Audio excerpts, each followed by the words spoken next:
We have one of our clients here, Eric Baker from GRN Orlando, Florida. And Eric's been around for a while, actually left us for a little while and came back. One of the reasons I want to have him, I always have people come back. Welcome to the call and thanks for being here. Thank you. Thank you, Mike. My mother called me Michael. Uh, there's three people in my life that call me Michael, so it usually creates a little bit of anxiety when I hear it, especially the tone you used. You can coach me on that later on my triggers. Why don't you tell everybody a little bit about the situation, like when you started working with us, the things you wanted to tackle, the situation you were in, some of the things you put in place Okay. to get to Yeah. the next level. Yeah. So I first joined Mike actually over a year ago for the first time and stuck with him for 1 year. And what was great about it was that while I'm a part of a big network, we have our own best practices. What I was finding was very helpful from the TRU group was number one, we got both mindset as well as strategy. And in a lot of cases, the mindset, which you just heard, is a very big part of the business for me, and it's something that I lacked. I got strategy coaching a lot from my network, but not the mindset. So that's what I started with. And then honestly, I was with them for a year and had one of my best years ever. But I also painfully was paying for a franchise as well as, and I said to myself, this is what my franchise is supposed to service me for. So I did a litmus test. I did an A/B. I said, okay, I'm going to go back and just fall back on maybe I've learned enough that I don't need the TRU. And I'll just say that, especially in the mindset part of it, I didn't see. And so I came back, right? And so now what I get from it is the accountability is something that you guys will find, I think, tremendously helpful, is staying in it and holding yourself accountable, but also having a coach, a strategy coach especially, hold you to your numbers. And what you'll find is you get more comfortable when sure enough, you'll hit your placements if you hit your numbers.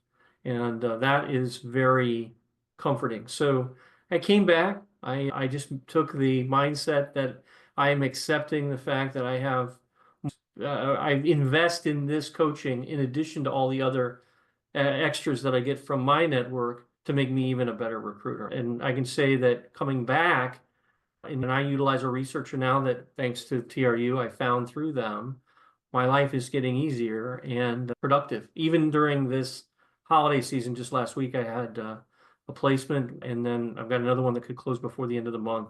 And a lot of it has to do thanks to my coaching from this group. Congratulations, that's fantastic. What are a couple specifics around time management that you've implemented that you can share with?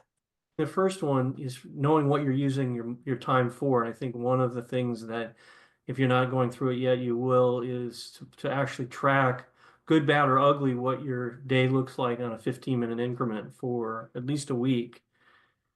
That was really eye-opening to me. Part of it was that I'm a person who doesn't do several things at one time. When I say I'm not a multitasker, but I don't necessarily start a project and finish a project all at one time. I like to work on 4 projects over a day, for instance. So one of the things I really took away was looking at how my time was being spent and then accepting the fact that I, in some cases, am not just like a person who does marketing calls for 2 hours straight, or I block off this time and do something very specific. What I was finding was that I've got a pattern of where I like to do things. That would be one thing, is time management, tracking and learning where you're really spending your time. And then probably the second thing, which I just worked with on my mind coach, is how to come back to center with your time and get focused again when something, which always happens in this industry, something unpredictable happens, right? That you didn't have blocked off in your time schedule. And how do you get back to that? And that's been very helpful for me. And then what specific shifts in mindset, thought about your business, working with us, like how have you shifted your mindset on being consistent metrics, things like that? Well, I mean, one thing is definitely everybody from your mindset coach will probably, what I fell into and was listening to about Mike saying that he knew that making calls led to job orders. One of the mindsets that I had to adjust was how I went to get on the phone. What was I really doing? All right. I'm only doing one thing and I'm helping other people. So having that mindset shift where it's not that I'm trying to make a placement or sell my services.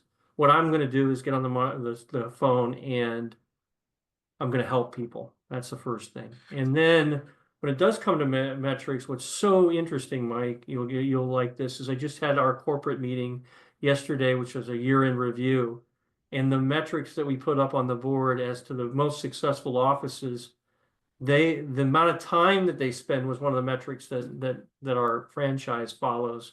And ironically, the metrics that I follow from this group is first time interviews and how to get to that through marketing and through recruit presentations. And ironically, the numbers meshed when you looked at how many calls I have to make, how long those calls take for how many marketing and recruit calls I have. Confirmation again that the numbers they don't lie, right? The numbers are what you can count on. So that's definitely something I got from my mindset. That's fantastic. And what kind of revenue growth have you seen over the last year or two? Up until this year when I dropped off, I only stayed even with where I was at the year before. But before that, when I started with your group, Mike, three things that I did. One, I was able to maintain, I more than doubled my average fee. I also went from being zero retained or engaged to being 80% retained and engaged now. And in this year already, looking to 2025 and commitments that I've got, I'm hoping, I would not, shouldn't say, I am going to, mindset wise, I am got the amount of business lined up to hit what I did last year in the first half of 2025. That's amazing. That's fantastic. And so I love those. I love those. I love that concept of from a mindset shift of I'm helping people. And I know you've heard David Nagel say this is people look at sales as something we're doing to someone, which is the negative mindset. I'm selling to you. And that's where bother, rejection, all that stuff comes in versus selling is something we do for someone. Selling is, and that's that mindset you had. It's just another way of around it.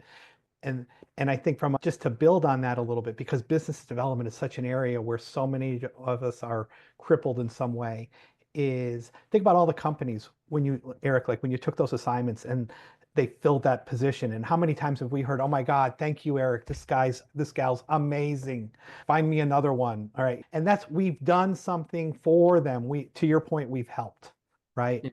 And go ahead. I think. A real positive that I had that happened to me is actually when you start hearing in your industry, like I did, about one of the companies that I really helped out, and they're in that the people that are in that industry are talking about how this company's made a big change. They've hired this guy and they hired this guy, and they're, now they become this hot topic. And I'm the one literally that brought those two guys that they were talking about into the organization.